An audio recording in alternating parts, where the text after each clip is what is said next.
da kar začnem, da kar izpostavim tista področja, recimo, jaz tako pravim, 5 temeljnih področij, na katerih je vzgojna vloga starih staršev, jaz bi skor rekel, ne morem reči nepogrešljiva, ker očitno mnogi, očitno je kar veliko otrok, ki odrastejo brez starih staršev, ampak bom rekel, težko nadomestljiva. In nekako izostanek ali pa primanjkljaje na tem področju, potem otroci, ki odrastejo brez te vzgojne vloge starih staršev, dejansko v resnici primanjkljaje občutijo v kasnejšem življenju, čutijo, tako da ni to samo neka vzgojna vloga, bi rekel, fajn je že, če damo to, fajn je že, če nekaj naredimo za vnuke, ni pa nujno. Jaz sem namenoma v teh 5 področjih izpustil tisto vlogo, ki je vsem nekako najprej prisotna. Ja, poskrbimo za varstvo, stari starši poskrbimo za varstvo. Jaz sem to vlogo namenoma kar izpustil. Ne zato, ker ni pomembna. V bistvu je še kako pomembna ta vloga varstva. Ampak vloga varstva je vloga, ki jo pravzaprav, torej naloga, to je neka korist, ki jo pravzaprav stari starši nudimo svojim otrokom, ne vnukom. S tem, ko poskrbimo za varstvo, s tem pomagamo lastnim otrokom. Tisto, kar kot stari starši nudimo vnuku, je pa seveda v varstvo vključeno.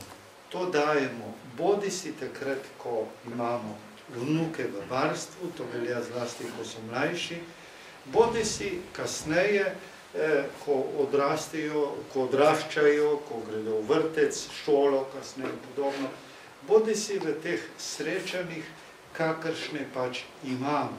No, kasneje bom tudi o tem kaj rekel, kdaj, kako izkoriščati možnosti za te stike. Najprej pa tako, kot začetek, da si najprej postavimo teh 5 področij in potem bomo šli k vsakemu od teh 5 področjih nekako se približali posebej. Prvo od teh 5 področjih je osebni stik. Jaz sem ga postavil na prvo mesto, zato ker je osebni stik tako ali tako nekaj, kar je ključnega pomena v odraščanju vsakega otroka. No, in zdaj tu se postavlja neka posebna vloga starih staršev. Glejte, starši imajo osebni stik, zelo tesen, intimen, ampak ta je nekako omejen. Izkušnje nasečujejo, da stik s svojimi starši, tudi če je dober, tudi če je kakovosten, tudi če je zelo tesen, tudi če je tega stika in telesnega in čustvenega zelo veliko, da ta stik s svojimi starši pravzaprav ni zadostna garancija za to, da bo znal človek kasneje, ta otrok, ko odraste, vzpostavljati pristne medčloveške, pristne odnose, pristen stik z drugimi ljudmi. Tu se stari starši postavljajo nekako v vlogo nekega okolja, ki je otroku naklonjeno in s tem osebnim stikom nekako otrok vpija vase izkušnje iz okolja, se nauči vzpostavljati odnose z tem širšim okoljem. Drugo področje je čas. Veste, tako malokrat pomislimo na to. Veste, osebni stik, ampak ta osebni stik se dogaja v času. ta pojem časa, ki ga lahko otroku nudimo, nekoč v preteklosti, najbrž jaz domnevam, si predstavljam, da ni bil tako zelo pomemben, ker tudi sicer čas ni bil tako zelo pomemben. Mi v naši moderni dobi, naš čas, je nekako ustvaril ta občutek neke grozovite naglice. In mi tudi odnose pogosto, poskušamo nekako spravljati v neke instant obliko, torej vse je treba cek na hitro opraviti, dajmo, zmenimo se, rečemo, cek, hitimo, dirkamo po opravkih. Zdaj, za otroka je to, veste, tako lahko nek poseben problem. Torej, otrok si že zgodaj, že od malega, že od otroštva nekako kar osvaja ta občutek, ta v bistvu lažen občutek, te neke grozovite naglice, tega, kako se grozno nam vsem nekako mudi, kako naglo čas beži, hitro čas beži. Veste, se smo zmerili, tako peli, tudi pesmi pojejo. Torej, otrok si prehitro oblikuje ta občutek. Stari starši lahko blažimo ta občutek.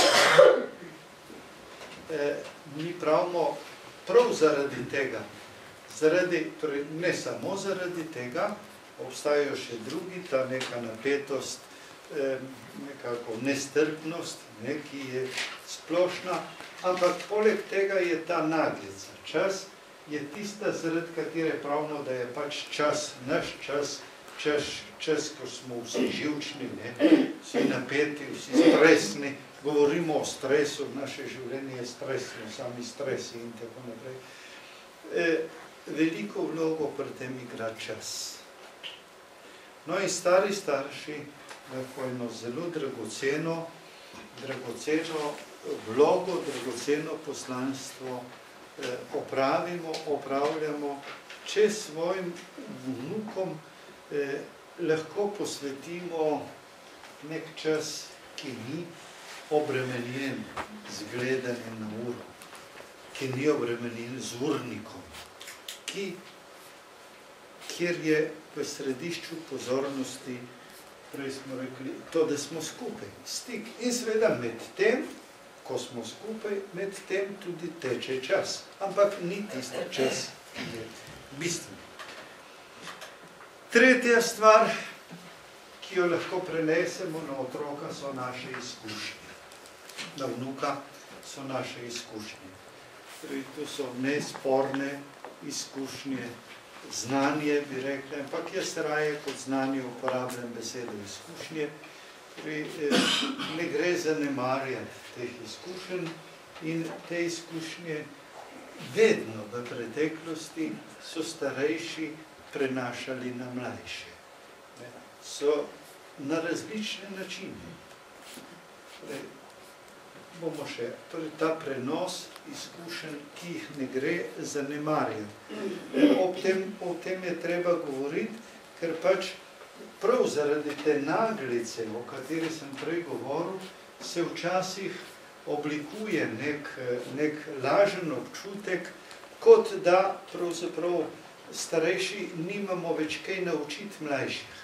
Ker itak mlajši čas, to znanost, znanje, to tako strašansko hitro napreduje, da itak mi starejši zaostajamo zadaj in itak nas mlajši prehitevamo in potem starejši dobivamo občutek, da pač nimamo več kaj podučiti svoje vnuke. Tudi to je za lažen občutek. Že res, da znanost tehnika napreduje in da nas mladi v pogledu uporabe te sodobne tehnike in tehnologije prehitevajo in da nas lahko tudi kaj naučijo, in je pravzaprav to krasna prilika tudi za vzpostavljanje osebnega stika, da damo možnost mladim otrok, vnukom, da nas kaj podučijo, ampak to je zelo ozko področje, ozek segment. Zakladnica izkušenj, življenjskih izkušenj ostaja in jo je smiselno prenašati na otroke.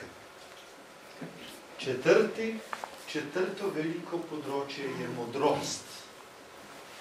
To ni isto kot znanje. Veste, znanje je nekaj zelo neosebnega, lahko tudi celo nepovezanega. Modrost je pa tisto, ko se znanje preplete z življenjsko izkušnjo, predela, prekvasi, obogati z vrednotami in potem dobimo tisto, kar je modrost. Veste, ozmeraj so ljudje razlikovali, tako kot se razlikuje razum in modrost. Nekdo je lahko zelo pameten, ampak ni moder. Tako nekdo lahko zelo veliko ve in ni moder, ampak ni moder. Nekdo pa lahko ni kaj zelo razgledan, ni kaj tega, ampak je pa moder. Tako da to je vendar poseben pojem in kakorkoli stvari obračamo, ta pojem modrosti je nek pojem, torej ta modrost je nekaj, kar v bistvu zori, zori, počasi zori in se oblikuje skozi celo življenje. In če za kako področje velja to načelo, da z staranjem pridobiva, potem zagotovo za vprašanje modrosti. Zdaj pustimo, ko ta proces, v proces staranja zarežejo neke bolezni, recimo demenca in podobno, takrat se tudi proces zorenja modrosti zaustavi. Ampak to so vendar neki bolezenski pojavi, recimo. Če govorimo o takem normalnem staranju, potem ne smemo pozabiti. V našem času radi pozabljamo na to, da dejansko s starostjo modrost pridobiva. Ne izgublja, ampak pridobiva in je smiselno, potrebno in koristno to modrost nekako rabiti za oblikovanje odnosa z otrokom in prenašati na mlade, na vnuke. In zadnji del, ki ga nalašč prepustim se zadnjega, nalašč zmeraj, ko o teh vprašanjih govorim nekako, pustim za zadnjega, ne zato, ker bi bil najmanj pomemben, ampak zato, da s tem zaključim. To je tako, kot pri večeri, na koncu pride sladica, na koncu pride tisto, kar ne ta slabše, na koncu pride tisto ta boljšaca, ki ne nam zaokroži okus potem, za ko gremo domov. Tako je pravzaprav tudi z vrednotami. Zmeraj jih prešparam za zadnje, ne zato, ker so najmanj pomembne, ampak obratno nasprotno. Torej, vzgoja vrednot je področje, ki je bilo zadnjih nekaj desetletij izrivano v ozadje, izrivano iz pomena. O vrednotah je bilo že skoraj malce nerodno govoriti. Znotraj cerkve se je še vedno govorilo o vrednotah, ampak to je veljalo kot neko zastarelo, nazadnjaško, pač tako konservativno nakladanje. Še ni tako daleč čas, ko so nam tudi šolske oblasti govorilo, da šola ne vzgaja, da šola samo izobražuje.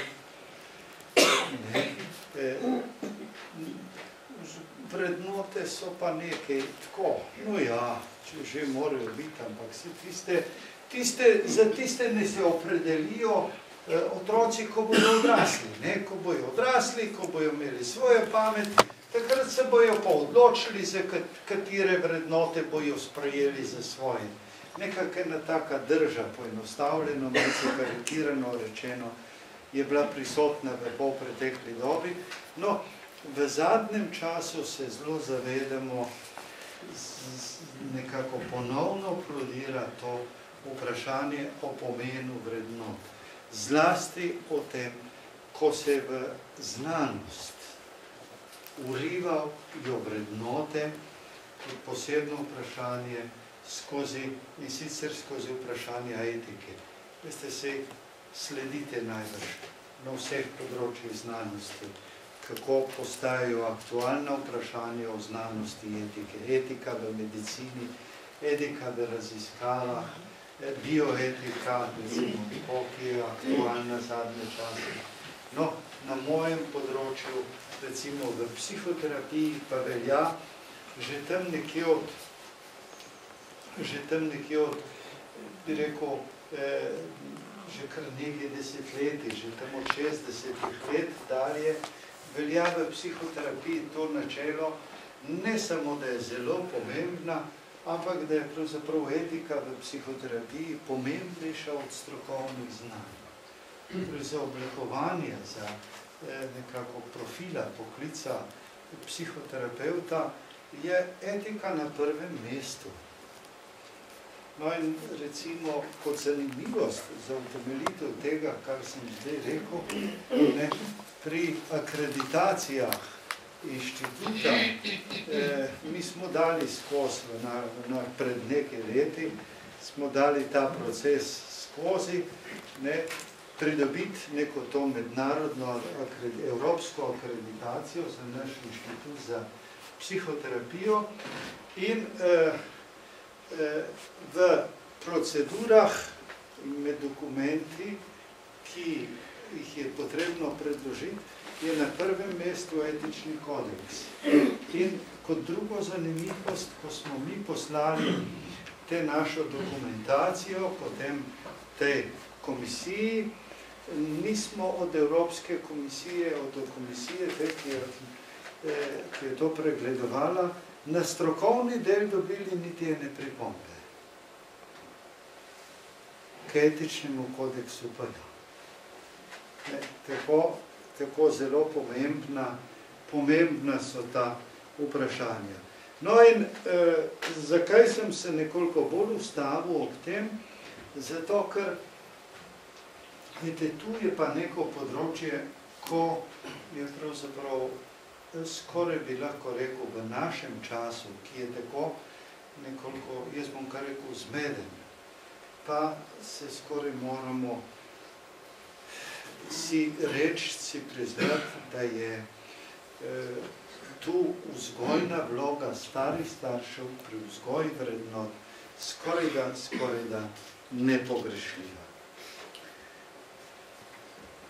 Teh 5 področij, zdaj bomo pa poskušali iti malo po vrsti skozi vsako od teh 5 področij in se bomo pri vsakem od teh 5 področij nekoliko ustavili. Okrog časa. Najprej, ko govorimo o času, je najprej pomembno pokazati vnukom, da nam niso odveč. To ni nekaj tako samoumevnega, ne? To ni nekaj tako samoumevnega. Veste, tako zelo priročen je naš izgovor nimam časa. Nimam časa. To je postal nek stereotip,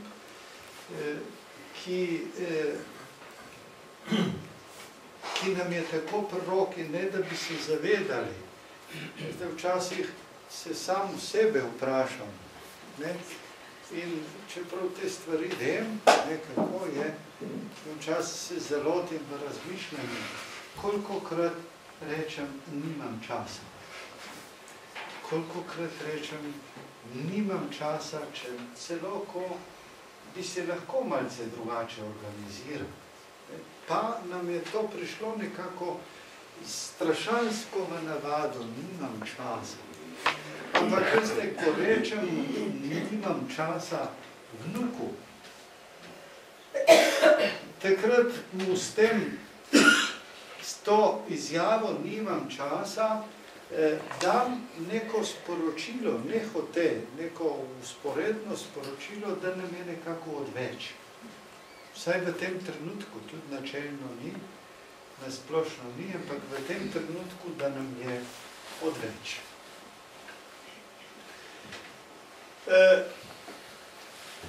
Posvetimo otrokom dovolj časa. Zdaj, ob tem se je treba pa nekoliko bolj ustaviti. Kaj pa pomeni otrokom vnukom posvetiti dovolj časa? Veste, če bi me nekdo vprašal, koliko pa je to dovolj? Ali je to 1 uro na dan, ali je to 3 ure, ali 5 ur, ali 5 minut, ali je 1 minuta, jaz vam ne bi znal odgovoriti. In tudi nikakor nisem pripravljen zagovarjati stališče, tudi nisem napisal tega, da bi rekel, posvetimo otrokom čim več časa. Nisem tega napisal, ker nisem prepričan, da to drži. Nisem prepričan, da je to dobro. Pisal sem, posvetimo dovolj časa.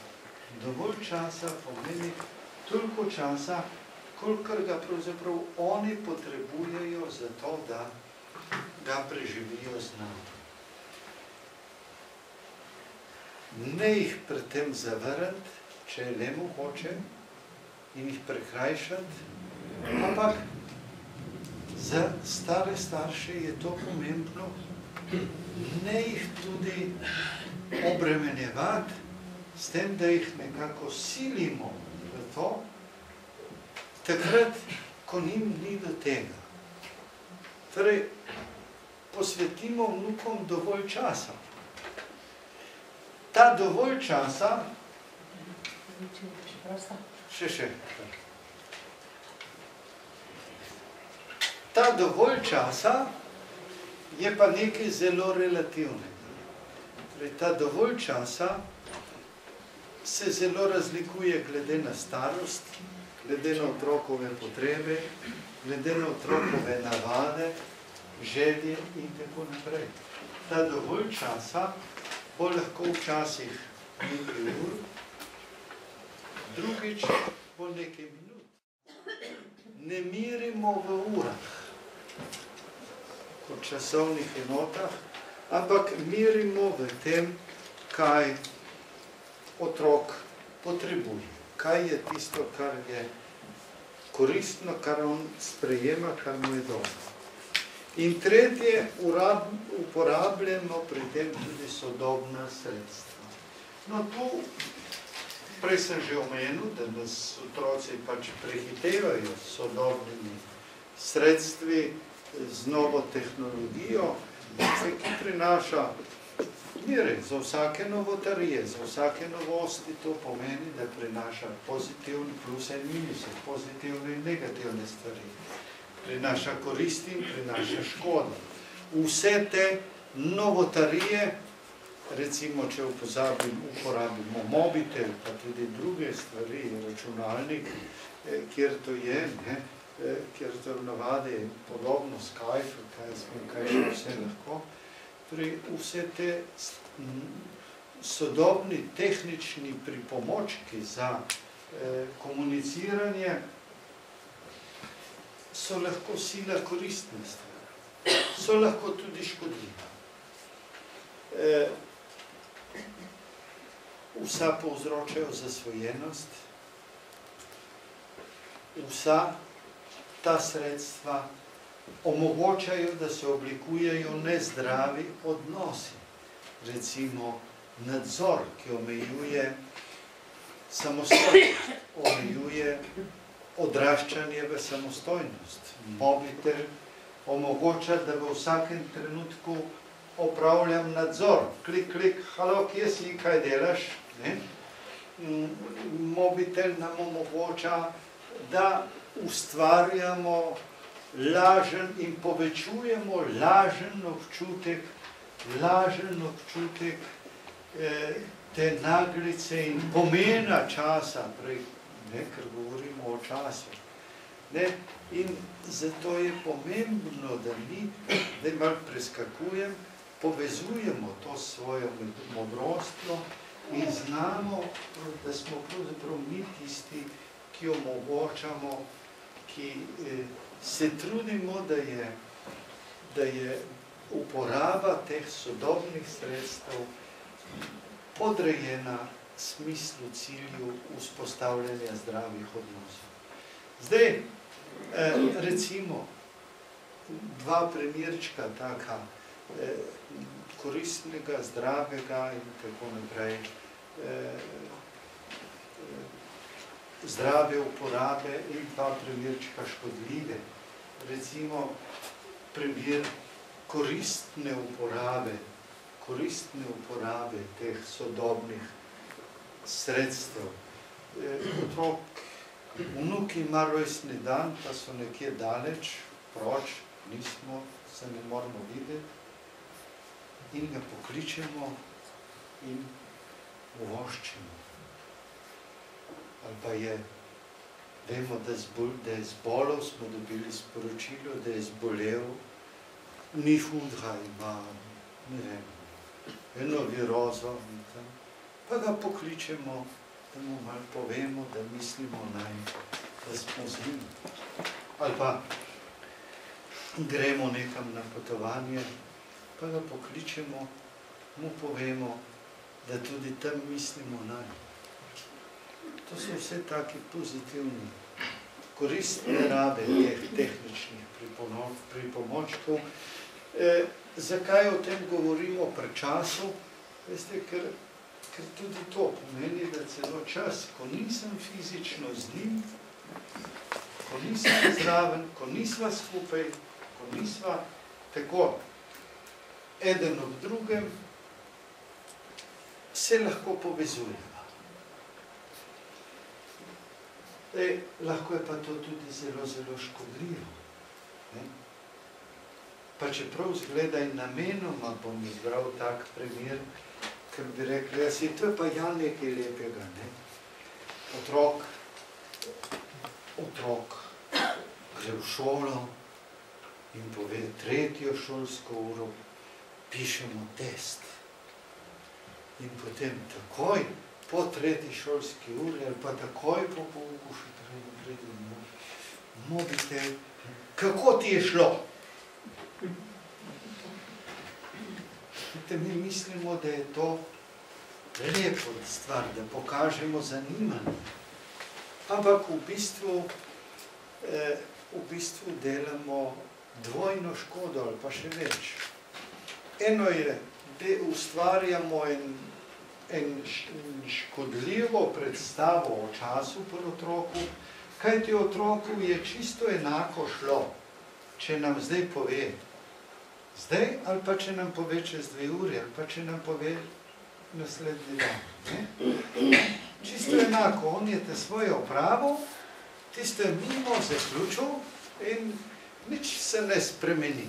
Samo našo radovednost potešimo, njemu pa ustvarjamo en lažen občutek. Hitro, takoj moram sporočiti, takoj moram sporočiti. Čemu? Ni nobene potrebe. In druga škoda, ki jo s tem povzročamo, je, da otroku vzbujamo en občutek nesamostojnosti. Otrok, ki mora vsako tako stvar, takoj, vsako novo stvar, takoj sporočiti. Najprej seveda svojim staršem, kar je isto, ampak potem so tu tudi stari starši, pridobijo občutek, da mora prav takoj sporočiti. Ta otrok odrašča v nevarno nesamostojnost. Dokler je ta otrok majhen, dokler odrašča, se nam zdi, da je fajn, pa nam mi celo si ustvarjamo ene lažne občutke, da mu s tem koristimo. Vidite, kakšno skrb ima. Vidite, kako je dobro, ko ima tako skrb, da mi takoj pokliče, ko ima tako skrb, da takoj sporoči. Ampak ta skrb je lažna skrb, ker ni nobene potrebe, ni nobene nuje. Nobene dejanske nuje ni, da bi mi takoj izvedeli, kako je šlo pri testu. Nekaj drugega je, če gre otrok na neko tekmovanje, pa se dobro uvrsti, in potem si želi to veselo novico čim prej sporočiti. To je nek izjemen dogodek. Ampak pri stvareh, ki so vsakdanje, ni nobene potrebe.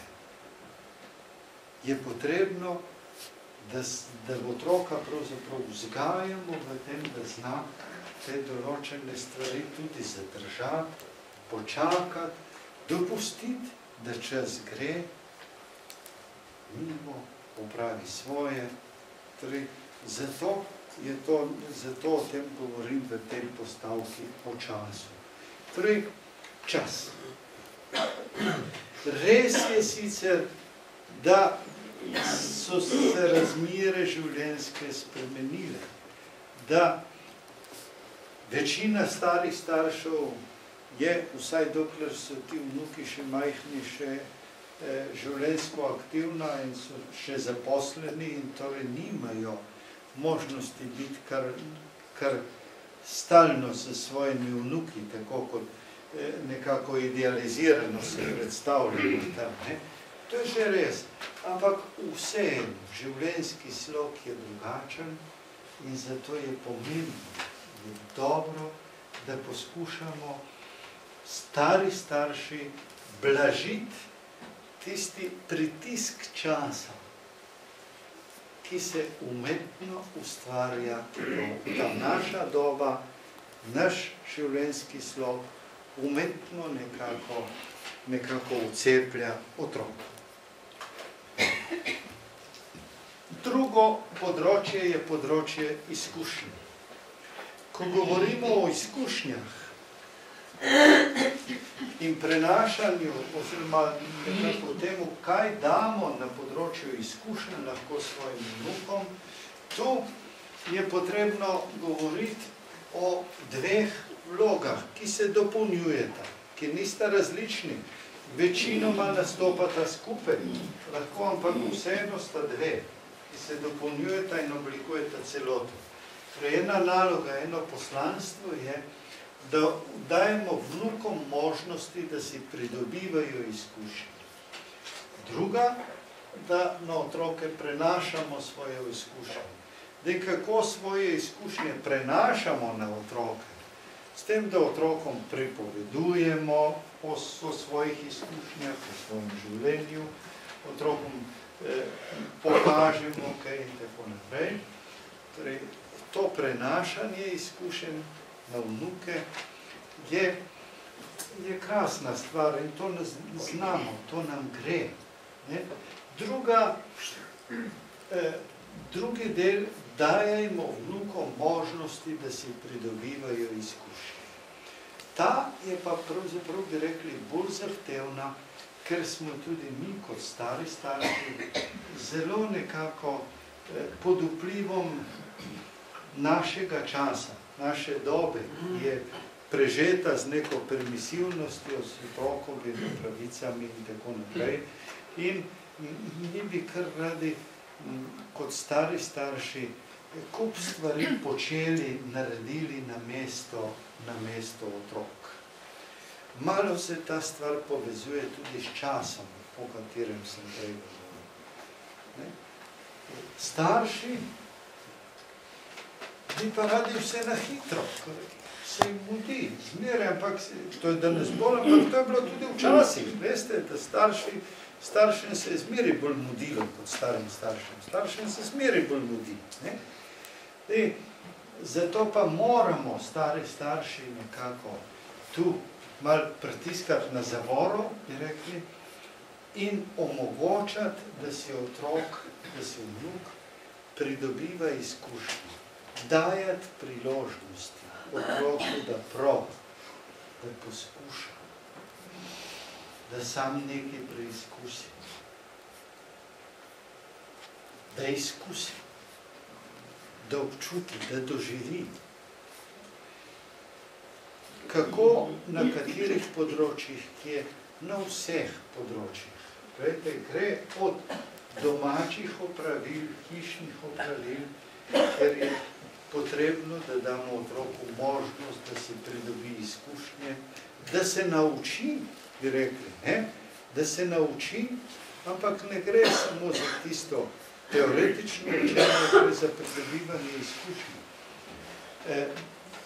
Pomembnejše od tistega, rekli, samo učenja kot učenja, da zna neko stvar opraviti, je, da si pridobi izkušnjo, zakaj in kako je nekaj pomembno.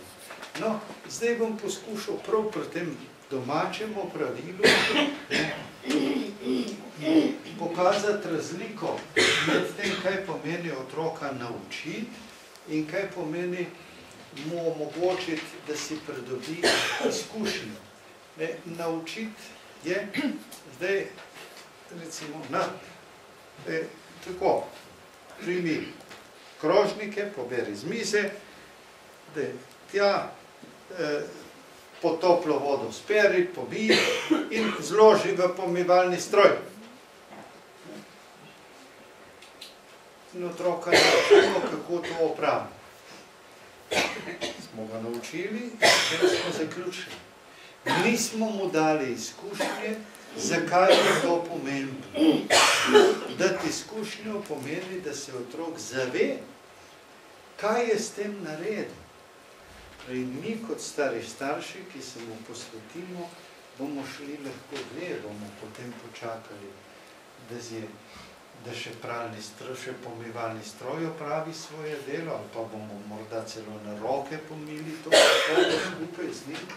In potem bomo doživeli, da so zdaj ti krožniki čisti, pripravljeni za naslednji obrok. In ko bomo pri naslednjem obroku sedli, glej, vidiš, zdaj pa jemo iz krožnikov, ki si jih ti pomil, ki si jih ti pomila. Torej, to je izkušnja. Naučiti se neko opravilo je nekaj, je ena stvar. Izkušnja pa pomeni izkusiti.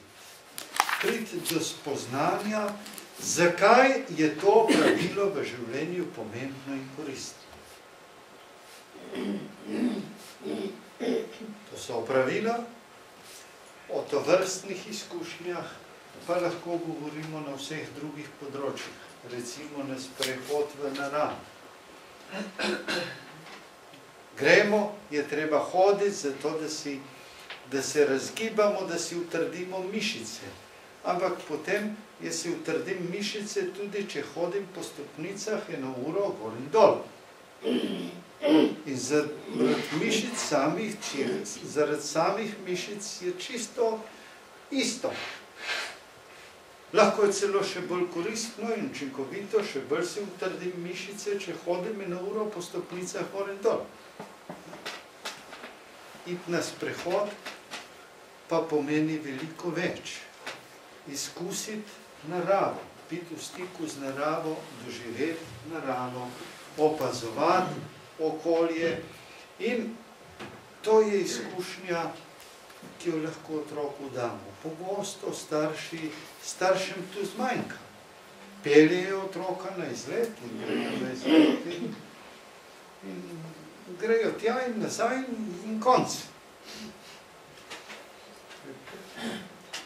Pomembno je, da znamo dati otroku to izkušnjo. In ob tem prenašamo svoje izkušnje. In zdaj, kot sem že rekel, te pripovedi, veste, vnukom včasih pripovedi starih staršev so odveč. Kaj mi govoriš, te neumnosti, te štorije, te zgodbe, te tvoje pravljice?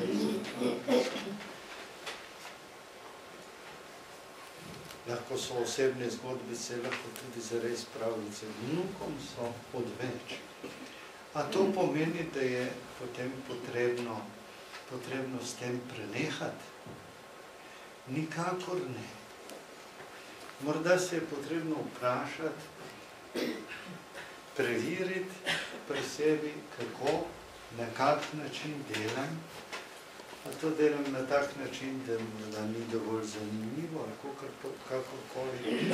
Ampak zavedati se je treba, da tudi če se zdi otroku v danem trenutku nekaj, zdijo otroku v danem trenutku te pripovedi odveč, so vseeno koristne.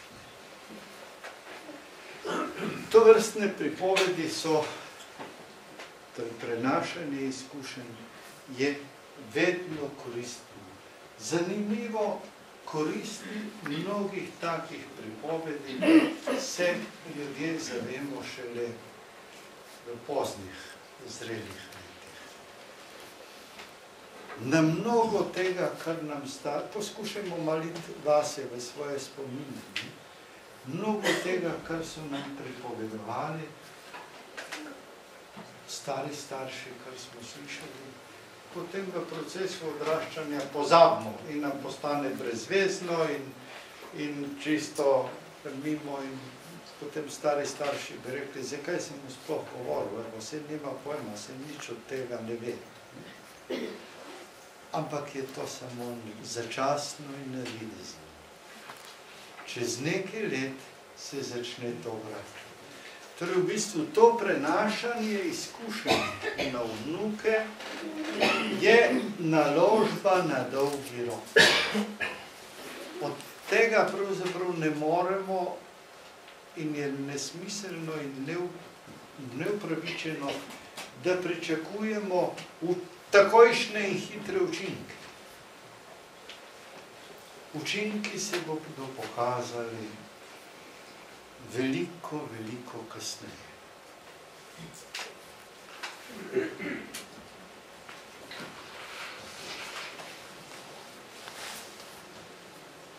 No in ko zdaj, če govorimo o tem prenašanju izkušenj, povežimo to zelo hitro z modrosti. Vidite, kolikokrat mi mislimo, ampak to mu moram povedati. To in moram povedati, naj stane, kar hoče. Ne izhajam iz situacije, iz otroka, ampak izhajam iz svoje želje. Lahko je moja presoja pravilna, lahko je razumsko čisto v redu, ampak potrebno je uporabiti modrost. A je pa modro, da jaz to naredim zdaj v tem trenutku? A je modro, da jaz to zdaj naredim na tak način? Torej, prepoznati, kdaj je primeren trenutek, da se otroku približa in kdaj ni. Drugo področje. V družinskih odnosih prihaja do konflikta. Nujno. Jaz ne bom rekel, pogosto prihaja do konfliktov, kar je bolj pogosto ali pa manj pogosto. Nekaj bolj pogosto, nekaj manj pogosto. Ne bom rekel včasih. Ne bom rekel, če se ne potrudimo dovolj, prihaja do konfliktov, ampak bom rekel, nujno prihaja do konfliktov. Ti konflikti so lahko bolj pogosti ali bolj redki, taki ali drugačni, ampak ni jih mogoče preprečiti. Ni jih mogoče povsem preprečiti. Iluzija je pričakovanje, da bi konflikte v družini lahko preprečili, da bi zgradili take odnose, kjer konfliktov ne bo. To je iluzija ustvarjanja raja na zemlji, ki ga ne moramo ustvariti. Modrost starih staršev, modrost starejših, modrost nas, je v tem, da se trudimo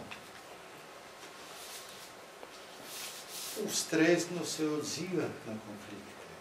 In sicer, da konfliktov niti ne povečujemo, jih ne potenciramo, ne poglabljamo, ne krepimo, niti da ne bežimo od njih. Potencirati konflikte pomeni za vsako ceno dokazati, da imam jaz prav. Resnica se mora izkazati in to moja resnica. Ampak enako škodljivo je bežanje od konfliktov. Pustimo se delati, kot da ni nič.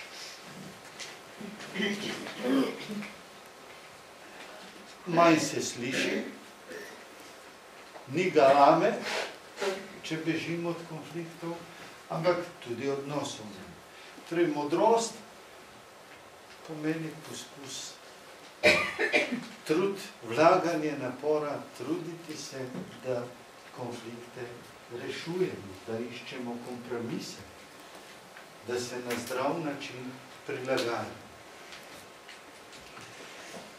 To velja tako v odnosu do svojih otrok, ki so pogosto nestrpni, kakorkoli, in še bolj v odnosu do vnukov. Vnuki svoje konflikte, ki jih imajo doma v družini, pogosto prenašajo na stare starše. In tu je potrebna ena določena mera modrosti, da prepoznavamo konflikte, ker zdaj mi postavljamo vendar vnuke na prvo mesto, torej ena velika mera modrosti, da znamo nekako prepoznavati vsebino konflikta. Vnuk zna v določen, zgodi se, tako kot primer, zgodi se, da je vnuk pokaže zelo neprimeren odnos do starega starša, do babice, do dedka, na grd način. In seveda nas to prizadene. In potem odreagiramo burno, nazaj, in želimo podučiti, in naredimo iz tega konflikt, in naredimo iz tega cirkus, in tako naprej.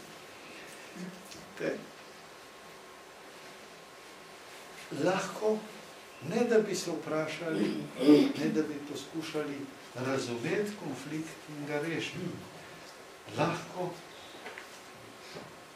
ta vnuk pravzaprav nima nič z mano kot z dedkom, nič zdaj z mano kot z babico. Ampak je samo neko jezo stresu name, ki ni namenjena meni, ki je namenjena morda staršem svojim, torej bi rekli strokovno projicira.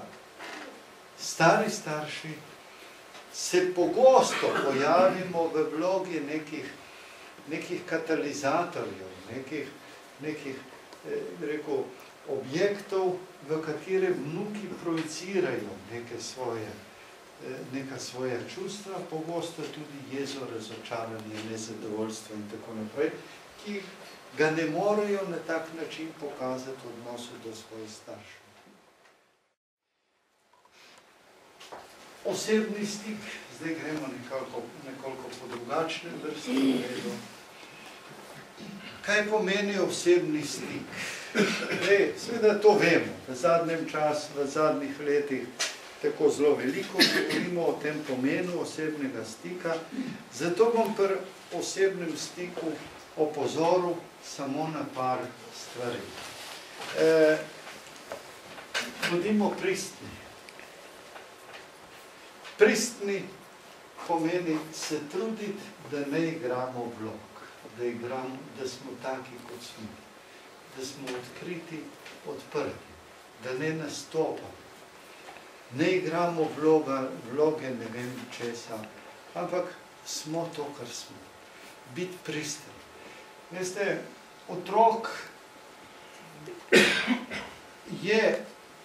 doživlja in sprejema neposredno, direktno. In otrok to zmore prepoznati.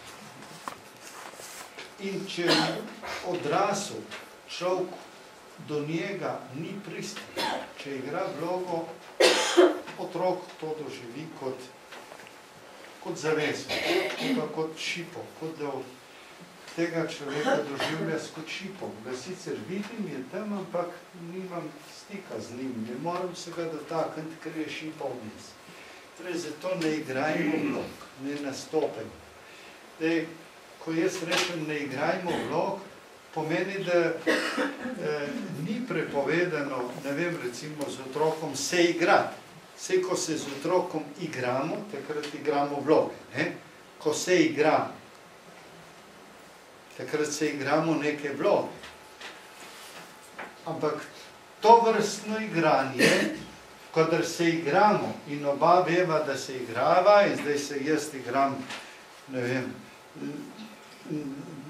vlakovodja in grem in pa tam, ne vem, recimo, to je igranje vlog, jasno, ampak to igranje vlog je v redu, ker to oba veva, zakaj gre.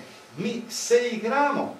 Takrat, ko se igramo, takrat igrajmo vloge, takrat je v redu, ampak zato so igrice.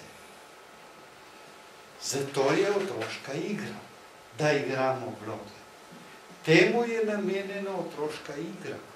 In skozi tisto igranje vlog, ki je otroška igra, se lahko otrok marsičesa uči in marsikakšno izkušnjo pridobi. Ko pa želimo vzpostaviti stik, takrat je potrebna pristnost, odprtost, da sem tak, kot sem. Če ni pristnosti, tudi stika ni.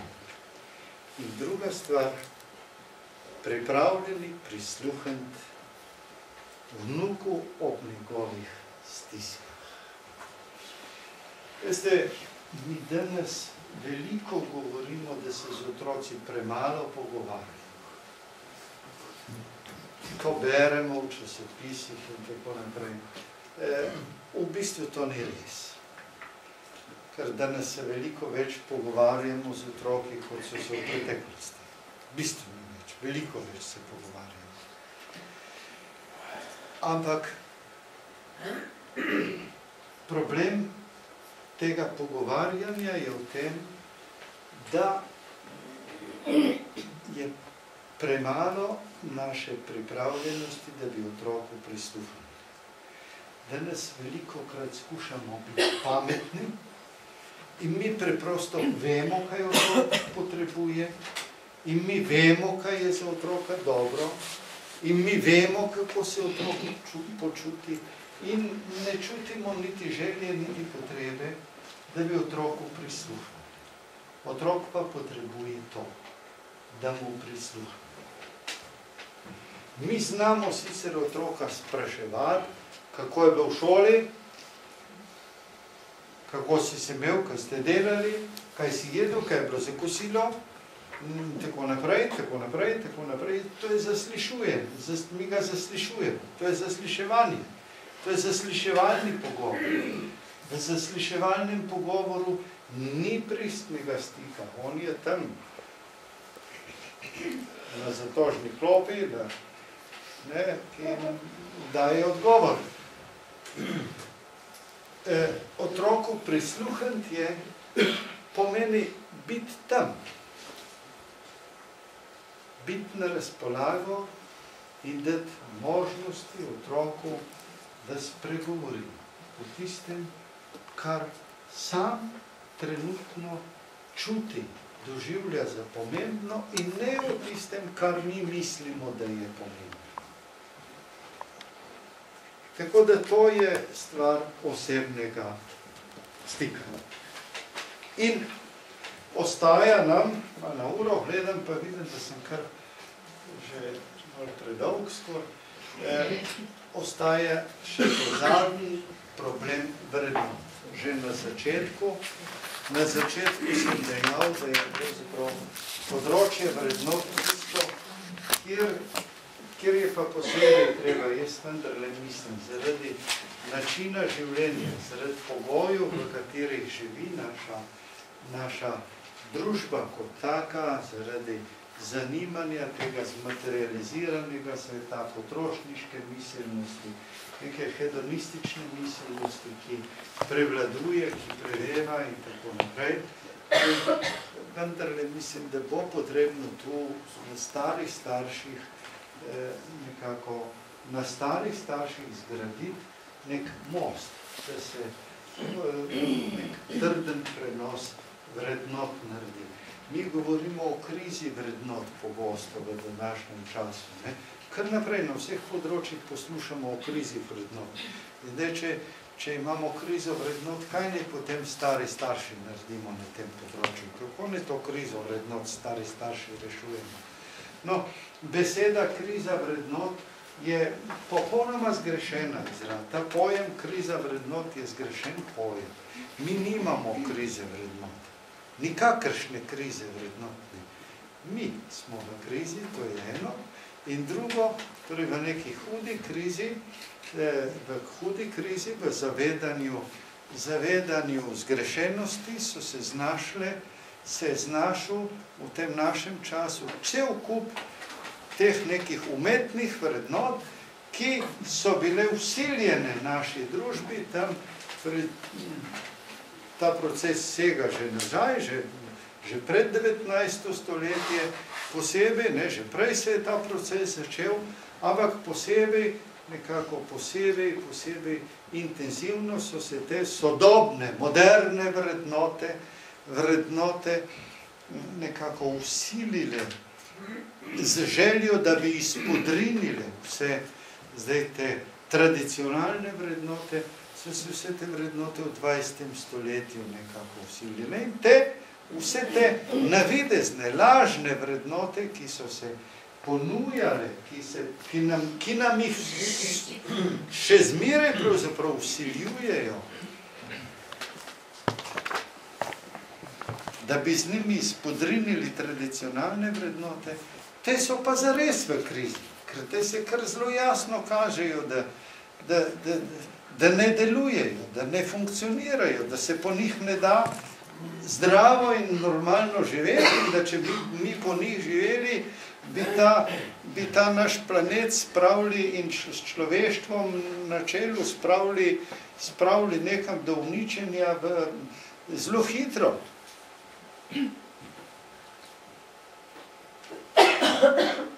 Tako da je pravzaprav krize vrednot v pravem smislu ni.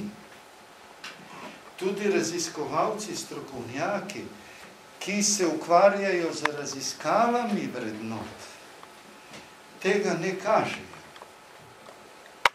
In vse raziskave vrednot, tudi najsodobnejše, najnovejše, odkrivajo, da se še zmeri na vrhuncu tiste prave, tradicionalne, klasične vrednote in da se tu nič ne spremeni. Ampak zaradi miselnosti, narave stvari, mi več ne znamo, bi rekel, vzgajati za vrednote. Ne znamo otrok vzgajati z vrednotami in za vrednotami. In zato jaz mislim, da bo dejansko morala generacija starejših ljudi, generacija starih staršev, tu nekako hočeš, nočeš prevzeti neko pomembno vodilno vlogo. Zdaj, kaj tu pomeni? Velja prav staro načelo, da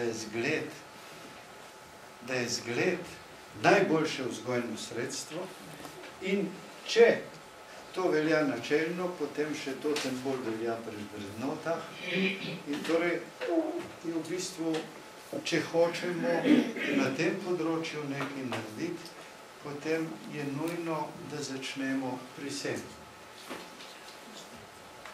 Da začnemo svoje življenje uravnavati, da skrbimo, da se trudimo, da svoje življenje uravnavamo tako, da živimo v skladu, da živimo po tem vrednotah.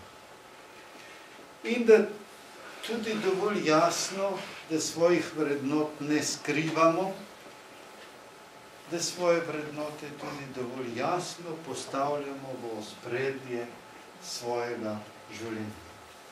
in šele na tretje mesto pride uvajanje otrok, vnukov v te vrednote. Seveda tu je pač potrebno, bom rekel, uporabljati modrost tistega starega očeta iz knjige, ki sem jo prej omenil, v okviru možnosti, ki jih ima. V okviru tega, kolikor nam otrokovi starši dopuščajo. Kajti paradoks, absurd, sabo sebi sklenjeno bi bilo, da bi mi govorili otroka, poučevali otroku, nekako poskušali približati neke vrednote na ta način, da se z njegovimi starši kregamo, ustvarjamo konflikte in ustvarjamo nezdrave odnose. Tudi če nezdrave odnose ustvarjamo z najboljšimi nameni, so še zmeraj nezdravi odnosi in so še zmeraj škodljivi. Torej, uporabljati modrost in to početi znotraj možnosti, realnih možnosti, ki jih imamo.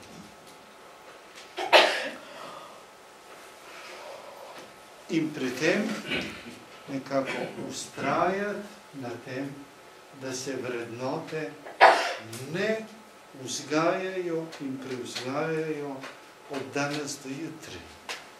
Da se tu ne vzgaja za današnji trenutek in da ne doživljamo kot neuspeh svojega dela, če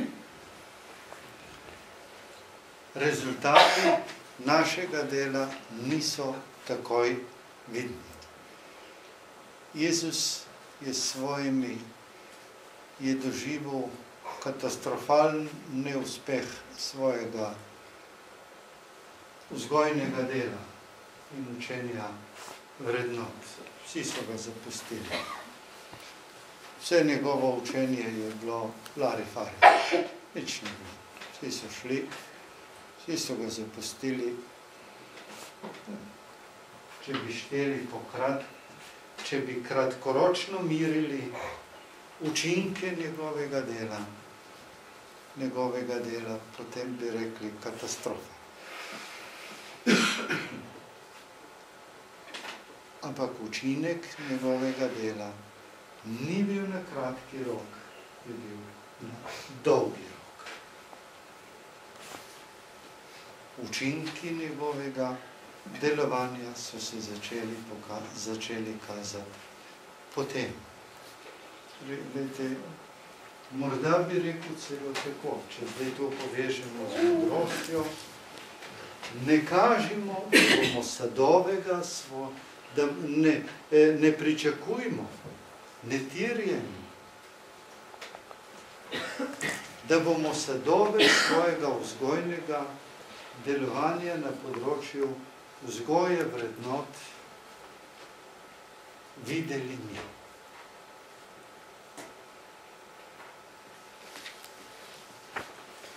In ne obupujmo, če sadov ne vidimo. Kajti vrednot ne vzgajamo zato, da bomo sadove obirali in občudovali mi. Vrednote se vzgajajo na dolgi rok. Posebej to velja za duhovne vrednote, glede na čas, v katerem živimo, in posebej, če upoštevamo tudi, veste nekatere tudi psihološke in sociološke značilnosti, ki na področju vrednot veljajo. Raziskovalci vrednot nekako nas učijo. Z raziskavami odkrivamo, da je področje človekovih vrednot, vsaj statistično gledano, posamezniki so zmeraj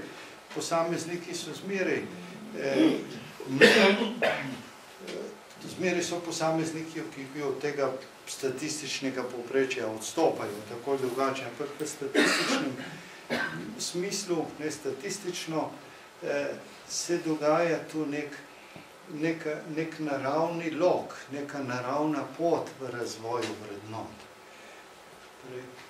Ko o vrednotah, vzgoja vrednot se res začne že v zibelki, ampak o pravih vrednotah začenjamo govoriti šele tam v najstniških letih, po 10. letu. Ne? In potem pride to obdobje mladostništva, mlada leta, ko nekako bi rekli po naravi v mladem človeku prevladujejo vrednote, ki jim strokovnjaki rečejo vrednote, to dionizične vrednote, vrednote uživanja, vrednote materialne vrednote in podobno. Torej, to vrstne vrednote so v ospredju. In potem nekje tam med 30 in 40 leti, med 30 in 40 leti, tako nekako raziskovalci opozarjajo, se začenja dogajati obrat.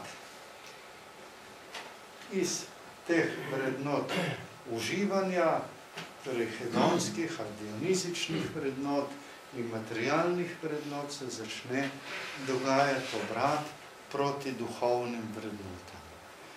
No, ampak zdaj raziskovalci spet govorijo tako, ta obrat se začenja dogajati, če so nastavki teh duhovnih vrednot. Kjer pa teh nastavkov ni, potem tega obrata ni realno pričakovati. Ne tako kot po permisivne vzgoji, ne?